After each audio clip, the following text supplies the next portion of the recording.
Okay, and welcome to the Franchise Freedom Podcast. I'm your host, Giuseppe Grammatico, your franchise guide. And today we have a very special episode. And if you notice, no guest today, I'm going to be doing a solo episode. And as we just hit a major milestone of our 50th episode. So very excited. It's been a great year. We had started the show, I believe it was January, February of 2020. And we have many recordings to still produce and put out there. So thank you everyone for your support, and just very excited. It's been a journey. We're looking at some different ideas for future shows, and we are always open to your input. So feel free if you have a specific question, would like to be on the show, would like me on your show. Feel free to respond, send me a message or email. We greatly appreciate it. And to celebrate, I've been offering my book for free as a free download. And if you'd like a hard copy, I'll be more than glad to send you out a copy of my book. Just reply book in the comments below, and we'll be make sure to reach out, get your address, and send you out a copy of the Franchise Freedom book. So greatly appreciate it, and looking forward to get you a copy of the book. So for today's episode, as we hit episode 50, we've been getting a lot of the similar comments and questions about franchising, and wanted to discuss the top 5 questions that I receive on a weekly basis. A lot of questions, first-time business owners. So wanted to go down the list, briefly answer those questions, and a lot of this is also going to be covered in the book that I wrote last year. So on the first question here is a franchise better than a startup? What do you recommend? And my comment is always the same. Everyone's situation is completely different. So what works better for you may not work for someone else. Essentially the question you should be asking yourself is, do you want a business that's built for you, or do you want to build the business from the ground up? So a business built for you is a franchise. The systems are in place. You essentially have an unfair advantage. You can go right into training and start producing revenue as the business is already set up for you, the CRM, the marketing, and things like that. Versus a startup, obviously, when you're essentially starting from scratch, creating the systems to be put in place in the product or service. So no, I wouldn't say pros and cons to each. I would just say which is a better fit for you. And in my case, I love systems in place that I can run with. And I always keep using the term unfair advantage. So I decided that was the route that was best for me. And then as far as which you would be more successful in. And once again, that's based off the match and the right match. So if you're looking for systems in place, it may be a franchise. And I will tell everyone that in order to increase your odds as a franchisee, there are 2 key points. And number one, being matched up to the right business, the right franchise, not just these are the products or services I'm interested in, but actually doing a deep dive as we do with each of our candidates to figure out, what is the ideal lifestyle? What are you looking for? What is this vehicle going to get you? And then finding a business that can help you get there. And then following that system. Believe it or not, a lot of people that buy franchisees are buying the franchise, but they start to kind of deviate from the system. And I've seen people do this, and I highly recommend if you're buying a franchise, the value proposition of the franchise is that system. So to make sure to follow that franchise system in order to increase your odds of success. Second question, as I'm reading through my notes here, do I need a franchise coach during this process, and what are the benefits of a coach? And the answer is there are many benefits of using a franchise coach, but yes, you can do this on your own. Obviously, the process is going to take much longer. A benefit of any coach, business coach, franchise coach, is accountability. And that is big because a coach will hold you accountable. We'll follow up at minimum on a weekly basis to make sure you're making progress. that you're looking at franchises, doing the due diligence, doing the homework that's been assigned to you. So that's a benefit of a coach in general. My book, Franchise Freedom, which is essentially a franchise roadmap for you to figure out if business ownership and franchise ownership is the right fit, and then going through each step of the process. We'll walk you through. But I tell everyone, why go it alone? Why not use a franchise coach? Because our fees, there is no fee to you. Our fees are paid directly from the franchisor, the franchise companies, similar to the model of an executive recruiter. So, given the advice given to you, holding you accountable, I would highly recommend working with someone like myself or another franchise coach or consultant. Just make sure that you interview that person, make sure it's a good fit, both personality wise, and ask that coach, have you owned franchise businesses? I myself have owned franchise and non-franchise businesses, so I understand both sides of it.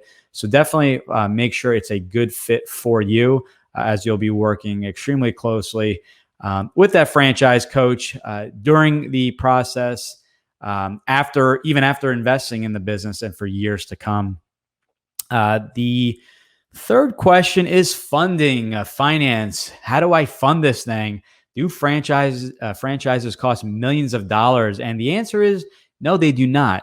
There are many franchises that are under six figures, under the 50 to 100,000 range, and every number in between, over $1 million, you name it. So franchises, depending on the type of business, especially the home-based service businesses, are going to be a much smaller investment. So once again, we're got to focus in on the ideal franchise based off of what you're looking to accomplish in life. So if it is service, it's going to be significantly less versus something brick and mortar and retail, which is going to be significantly more, considering the build outs, and it would take you 6 months plus by the time you can open that location to find the right location, get it approved, and permits, build outs and things like that. So as far as funding goes, I always have a funding partner. I refer everyone that I work with directly.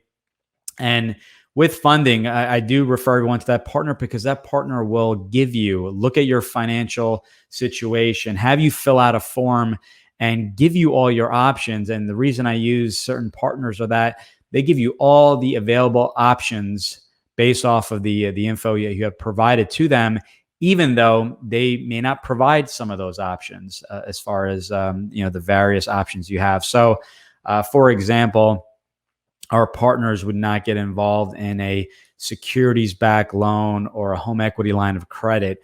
That home equity would probably go back to your mortgage company or your bank, and the securities-backed loan, you would go back to your wealth or financial advisor to give you all those options. But as far as what I've seen, and of the various more popular options are home equity lines of credit. The value of people's homes have definitely increased, so people are refinancing, taking out home equity lines of credit and funding their businesses that way. They're using the equity they built in their home. You have the obvious traditional loan, whether that would be through a bank or through a friend or family member, which is the way I funded my first franchise. I was actually through a loan from my grandparents and was able to pay them back. Other options, which have been a lot of confusion in this area, and I think that's more of just going back to education and learning a little bit about this, is the ROBS plan, which is essentially a rollover plan where you're rolling over a qualified retirement account. I think one of the stipulations is it cannot be with your current employer unless some of that money was from a previous 401k from a previous employer, but you're able to utilize your retirement assets to fund your business. And not only fund your business, you are able to kind of bring everything over, set up that legal entity, that C corporation, and they're able to pay yourself, not only fund the franchise, but pay yourself a salary with that money. So we discussed that.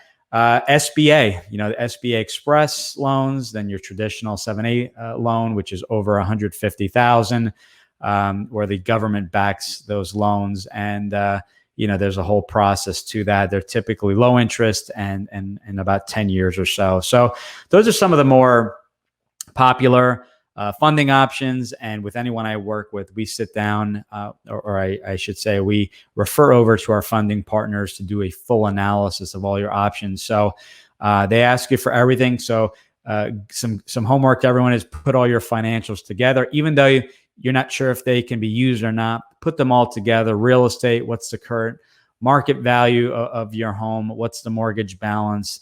All the assets, your cars, anything that you own, if you own other businesses, and they use that information in order to give you all of the options for you to decide which is the best fit for you. Number 4, this is an extremely popular one, and there's been a lot of buzz around this. Can a franchise be run semi-absentee? Can I keep my job while having a franchise? And the answer is absolutely. With that being said, not every franchise company allows semi-absentee ownership. So one thing I do with my candidates is figuring out how the role in the business. What is your role going to be?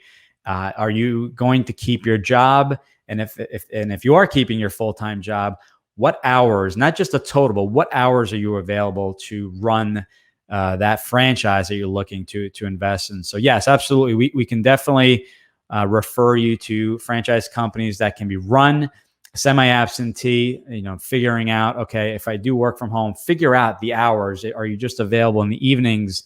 If it is during the day, not just a number, but what actual hours are you available during the day to see if it's a good fit? As many franchise companies, many of their franchise owners are semi-absentee, and that they do offer additional trainings, train the trainer, getting that general manager in place from day one. And they have special trainings and programs built just for that. So can absolutely be done. We have franchise companies that kind of specialize in that type of ownership, and we could definitely talk at greater length about keeping your job. And another thing to consider is keeping your job maybe for the first year until if it's a retail brick and mortar location, that location is open or the business is off and running, employees are hired. Sales are coming in, and you basically figure out, okay, now is a great time for me to step away from my employer and work full time in the business, or look for ways of expanding via companies or franchise companies that complement the current business I'm in and utilizing the same clientele, or looking at additional territory and expanding via additional territory with the current franchise that you're in. So definitely a topic of conversation we can discuss at length, and look forward to your additional comments and questions on that. And my favorite one is the last one on picking a business, and it's passion. We hear a lot about passion, follow your passion. And, do I pick a franchise that I'm passionate about? I love ice cream. Is that a business that's a good fit for me? And I tell everyone the exact same thing. Passion is great. What are you passionate about? And that's part of the intro questions that I ask to everyone I start working with. What are you passionate about? What do you enjoy doing? What's your skill set? But I do not believe that is the main reason you should invest in a particular franchise. And the example I give is, if golf is your passion and it's your way of getting away from work, and it's something you do in the after hours, after work, or on the weekends, getting a golf franchise may not be the right fit, as you're now changing that outlet from work into a full-time job. And when you look at a retail location and maybe in the golf space, now you're looking at dealing with inventories, being open 7 days a week, potential high turnover with employees for that particular franchise. And once again, not knocking golf or golfing franchise. I'm just utilizing this as an example. We can use the same example for ice cream. But, at the end of the day, the secret sauce and and then working with a coach myself over 15 years ago to invest and buy my first 2 franchises to today, when I've helped over 1,000 people in my career decide if franchising is a right fit or not. In many cases, maybe it wasn't a good fit. In many cases, it was, and then helping them move forward and invest in a franchise. But figuring out, ideally, the better question would be, what is your ideal role in the business? So the example I give is, if your ideal role in the business is to eventually leave your full-time job and to, you love networking. So what you want to do is promote your brand in your community. It could be a mosquito spraying franchise, and you're networking at the chamber events, going to Earth Day and talking about the benefits of mosquito spraying, the dangers of malaria and West Nile virus and things like that. You're basically just networking and educating. No hard sales, not going door to door here, but you're really getting to know your community, the chamber, and all the local business owners and all the homeowners in your particular area. If that could be done Monday to Friday from 9 a.m. to 12 p.m. and the rest of your day you're essentially free. You have your technicians going out, you have the marketing all taken care of for you, so that you can go out and eat as much ice cream as you want and spend the time with your family to really enjoy yourself. Those are things that I tell people to look at. Look at the things that will assist you, that are sustainable. So in a role like that, I think anyone would love to work under 40 hours a week. So this is just an example I give of a lifestyle type of business, so that you're working a couple hours every single day, working on and not in the business, having that reoccurring revenue, and in a business, especially if you're out here in New Jersey, like I am, where maybe the business functions 7 months a year. And then you have 4 to 5 months to travel the world and try gelatos and ice creams all over the country as well as the world. So these are things to look at. So passion is important, but that the business is a vehicle that can allow you to spend more time and money on your passions. My passion is travel, so my business has allowed my family to travel all over the world. My passion is also soccer. I get to watch and coach my son's soccer team.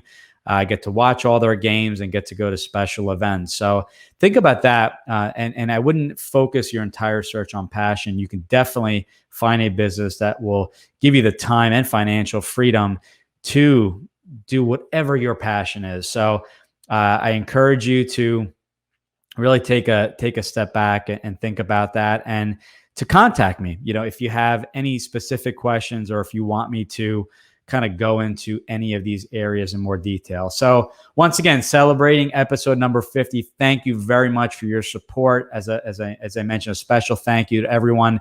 Type in the word book. I'll send you an ebook. And if you'd like a hard copy, you could send me a direct message or an email at GG, my initials, at ggthefranchiseguide.com. You can also go directly to my website, myfranchiseroadmap.com, and explore, look at all the previous podcasts. You could download the book or the webinar. The webinar talks you through the pros and cons of employment, building your safety net via a semi-absentee or full-time business.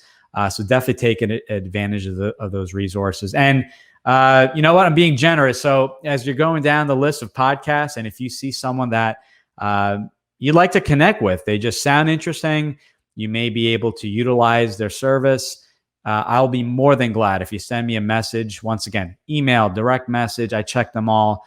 Send me a message, and I'll be more than glad to send an introductory email. Don't take offense if maybe the timing isn't right on a franchise, but if you wanted to speak with a particular business coach or someone that works with individuals and small business owners on taking care of their finances and funding in a quick ways that they can coach you throughout that process, feel free. I'll be more than glad to make the introduction for you. So once again, it's been a pleasure. These are 5 common questions that I get on a daily, weekly, monthly basis. If any of these questions, if you'd like to get into more detail, have a question on something maybe we didn't discuss today, reach out to me. I'd love to set up a one-on-one, and looking to do this again. My goal is milestone 100. We're going to do this again, and would love to, in the process, don't want to wait 50 episodes from now. If I can answer those questions via a short video, I do also short video responses as well to anyone that reaches out. And but would love to talk with you. So myfranchiseroadmap.com, go directly there. You can book a call with me. I respond to all my messages directly. It's myself. There's no one else. So would love to reach out, learn more about how we can help, and see if we can assist you. So thanks for listening in. I got some great episodes coming up that I'd love to. Actually, I'm not going to even mention it today. I'll keep that a surprise. So we'll get those out in the next coming weeks. And again, thanks for everything. Check out the website, and looking forward to your comments, questions, and hopefully phone calls. Thanks again, everyone. Take care. Bye-bye.